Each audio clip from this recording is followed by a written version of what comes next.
नमस्कार, मैं हूं आपके साथ सुनील कुमार शर्मा और आप देख रहे हैं न्यूज जन आवाज। श्रीमद् भागवत कथा में भक्त प्रहलाद की पुकार पर प्रकटे नरसिंह भगवान। धूमधाम से मनाया जाएगा कृष्ण जन्मोत्सव। जोधपुर से राजस्थान स्टेट हेड चित्रेश बोहरा की धार्मिक रिपोर्ट।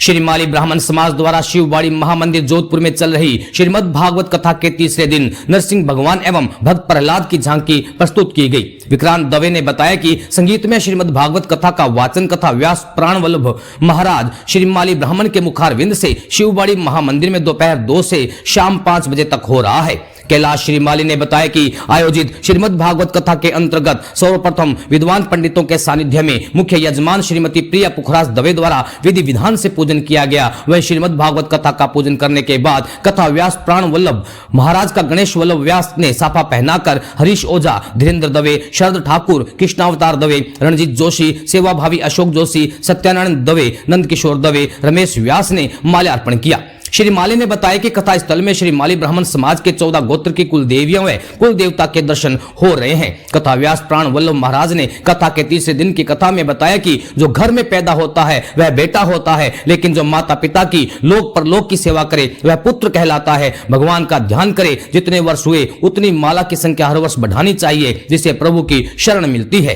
कथा में हिरण्यकश्यप के प्रकोप से बचाने के लिए अपने प्रिय भक्त प्रहलाद के अटूट विश्वास को कायम रखने के लिए ठाकुर जी नरसिंह भगवान के रूप में खंबे से प्रकट हुए। उन्होंने यह संदेश दिया कि भगवान सर्वत्र विराजमान होते हैं। नरसिंह भगवान एवं भक्त प्रहलाद की झांकी बनी, जिसमें नरसिंह भगवान अनिल दवे बने, वहीं दिवेद्या दवे भक्त प्रहलाद बनी। कथा में भजन गायक श्याम पवार द्वारा संगीत में भजनों की सरिता भी बहाई, जिसमें जय जय राधा रमन हरि बोल, जय जय राधा रमन हरि बोल, ओ रामा रामा रटते रटते, श्रीमन नारायण नारायण नारायण, सांवरिया है सेठ राधा जी सेठानी इत्यादि से श्रद्धालु भक्तों का मन मोह लिया। राजस्थान स्टेट हेड चित्रेश बोहरा की रिपोर्ट के साथ देखते रहिए न्यूज जन आवाज।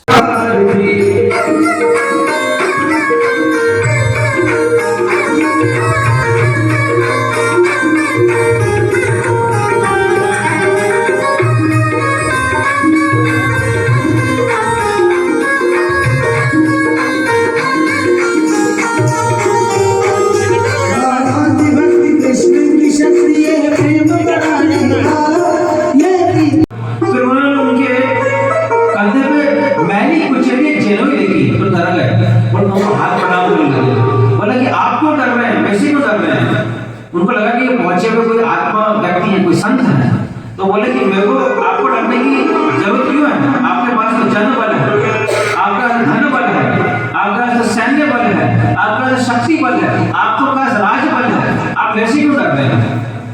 तो एक बहुत ही महत्वपूर्ण बात राजा रघुगण जड़ भरत को बोलते, ध्यान से सुनिए।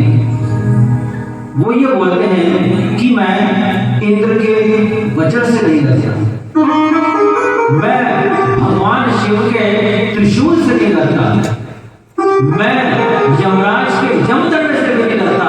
मैं केवल जीवन में अगर डरता हूं कि कोई मेरे हाथों से किसी ब्राह्मण के प्रति, किसी संत के प्रति, किसी साधु के प्रति जीवन में कोई अपराध नहीं हो जाए। मैं इन लोगों से डरता, पर एक ब्राह्मण अपराध से, एक संत के अपराध से मैं बहुत डरता हूं, तो कृपया मेरे को क्षमा करिए। और इस तरह से राजा रघुगण और जड़ भरत के विवाह आज तक की बातें होती हैं और रघुगण का उद्धार हो जाता है। बाद में जाके वो कहीं से दीक्षा ले लेते हैं। और जो जड़ भरत हैं आगे जाकर एक और उनकी कथा आती है कि उनको एक शिक्षा देते हैं, एक जंगल की शिक्षा देते हैं।